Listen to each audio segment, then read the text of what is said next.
Pembacaan Alkitab dalam surat Ibrani pasal 2. Keselamatan yang besar. Karena itu harus lebih teliti kita memperhatikan apa yang telah kita dengar, supaya kita jangan hanyut di bawah arus.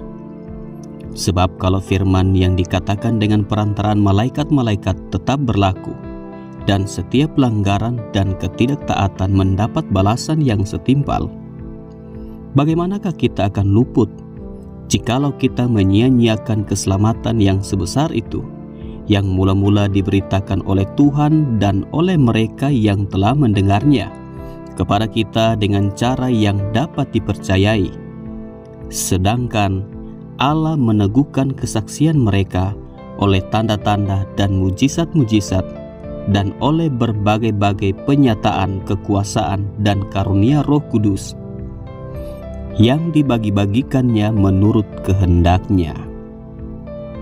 Yesus seketika lebih rendah daripada malaikat-malaikat. Sebab bukan kepada malaikat-malaikat telah ia taklukkan dunia yang akan datang, yang kita bicarakan ini.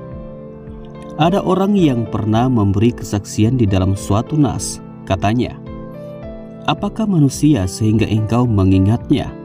Atau anak manusia sehingga engkau mengindahkannya? Namun engkau telah membuatnya untuk waktu yang singkat, sedikit lebih rendah daripada malaikat-malaikat, dan telah memahkotainya dengan kemuliaan dan hormat. Segala sesuatu telah engkau taklukkan di bawah kakinya. Sebab dalam menaklukkan segala sesuatu kepadanya, tidak ada sesuatu pun yang ia kecualikan, yang tidak takluk kepadanya. Tetapi sekarang ini belum kita lihat bahwa segala sesuatu telah ditaklukkan kepadanya.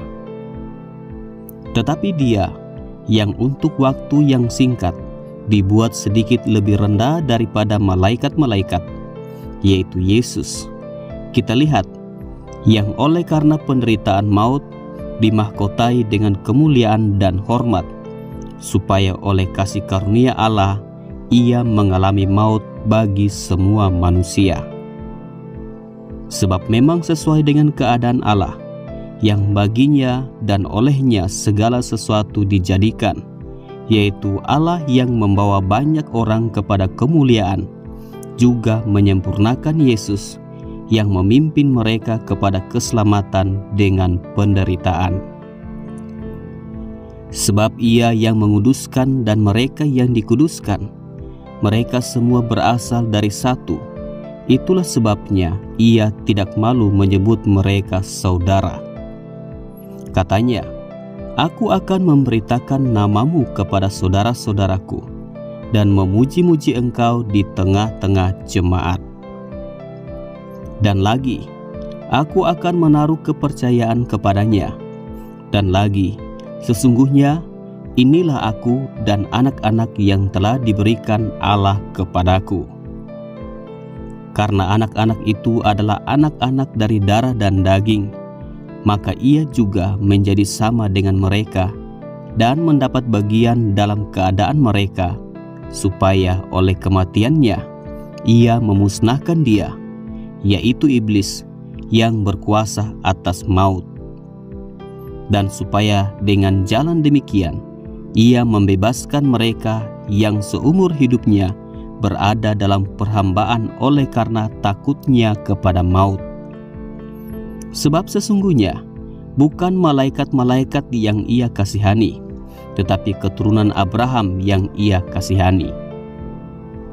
Itulah sebabnya maka dalam segala hal ia harus disamakan dengan saudara-saudaranya, supaya ia menjadi imam besar yang menaruh belas kasihan dan yang setia kepada Allah untuk mendamaikan dosa seluruh bangsa. Sebab oleh karena ia sendiri telah menderita karena pencobaan, maka ia dapat menolong mereka yang dicobai.